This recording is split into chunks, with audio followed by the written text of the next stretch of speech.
ശ്രീനാരായണ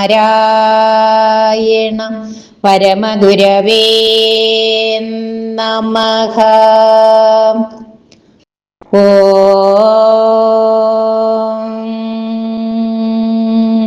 ശിവഗിരി ശിഖരാഗ്രേ ദിവ്യപദ്മാസനസ്ഥം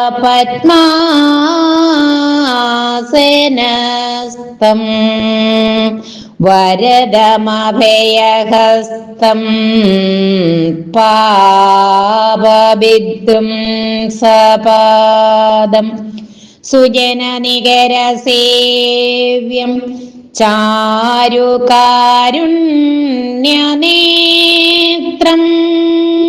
കലികലുഷവിനാശം നൗമി നാരായണാഖ്യം.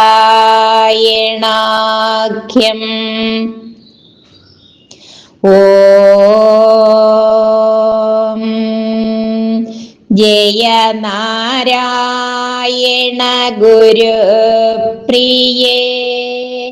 ശിവഗിരീശ്വരി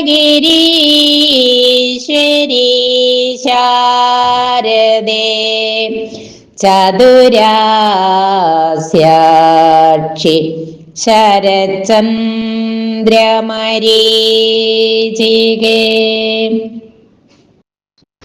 പരമകാരുണികനായ ശ്രീനാരായണ ഗുരുദേവ തൃപ്പാദങ്ങളിൽ പ്രണാമം അർപ്പിക്കുന്നു. ശ്രീ ശാരദാംബികയുടെ തൃച്ചേവടികളിൽ പ്രണാമം അർപ്പിക്കുന്നു. ആചാര്യപാദങ്ങളിൽ പ്രണാമം അർപ്പിക്കുന്നു. ആത്മസഹോദരങ്ങളെ, ഏവർക്കും എൻ്റെ വിനീതമായ നമസ്കാരം. മങ്ങാട് ബാലചന്ദ്രൻ സാറിൻ്റെ ഗുരുദേവ കഥാസാഗരം 35-ാം ഭാഗം മുക്കുവരോടൊത്ത് അവതരണം നടത്തട്ടെ.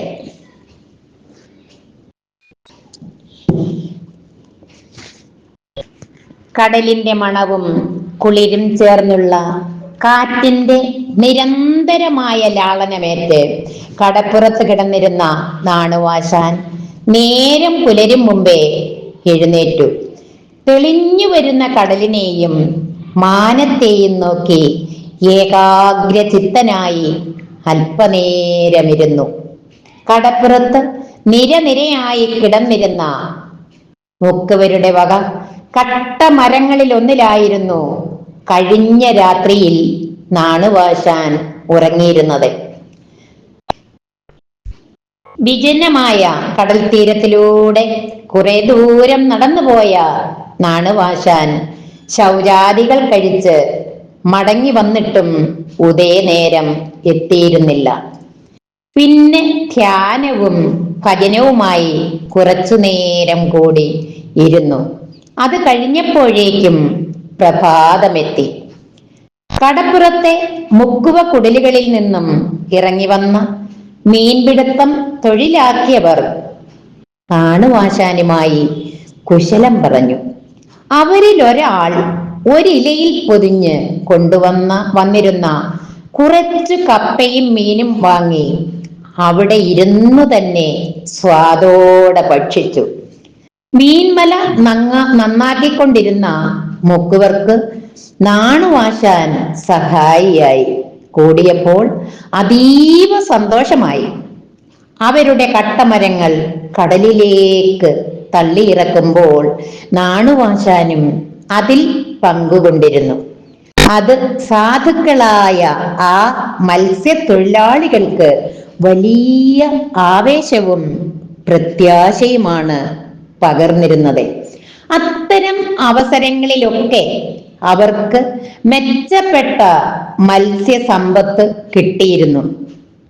അതോടെ കട്ടമരങ്ങൾ കടലിലിറക്കുമ്പോൾ നാണുവാശാൻ അതിലൊന്നു തൊട്ടിരുന്നുവെങ്കിലെന്ന് എല്ലാ മുക്കുവന്മാരും ഒരുപോലെ ആഗ്രഹിച്ചു. അവർക്കെല്ലാം അനുഗ്രഹത്തിന്റെയോ ദിവ്യതയുടെയോ ഒരു തൊടലായിട്ടായിരുന്നു അത് അനുഭവപ്പെട്ടിരുന്നത്. ചിലപ്പോൾ മത്സ്യവുമായി എത്തുന്ന വള്ളങ്ങൾ കരയിലേക്ക് തള്ളിക്കയറ്റുവാൻ മുക്കുവർ വളരെ പ്രയാസപ്പെട്ടിരുന്നു. അത്തരം നേരങ്ങളിൽ നാണുവാശാൻ ആ വള്ളത്തിലൊന്ന് കൈവച്ചാൽ കളിവള്ളം എന്ന പോലെ പ്രയാസമേതും കൂടാതെ അതപ്പോൾ കരയിലേക്ക് എത്തിക്കുവാൻ അവർക്ക് കഴിഞ്ഞിരുന്നു. മുക്കുവർക്ക് അത്ഭുതകരമായ ഒരനുഭവമായിരുന്നു.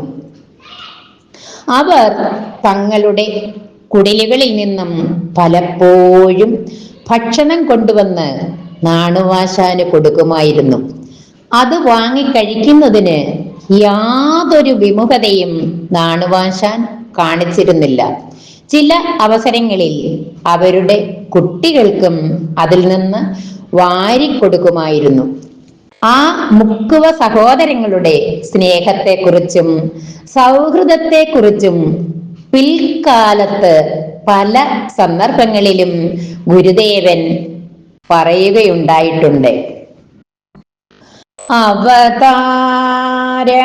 അവതാരവരിഷ്ടം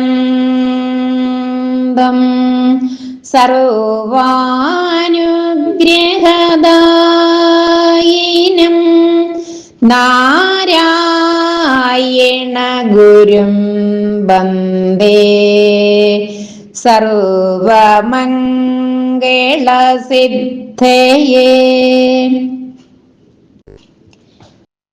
ഗുരുദേവ കഥാസാഗരം മുക്കുവരോടൊത്ത് അവതരണം ഗുരുതൃപാദങ്ങളിൽ സമർപ്പിച്ചുകൊണ്ട് ഉപസംഹരിക്കുന്നു. നന്ദി, നമസ്കാരം. ഗുരുധർമ്മം ജയിക്കട്ടെ.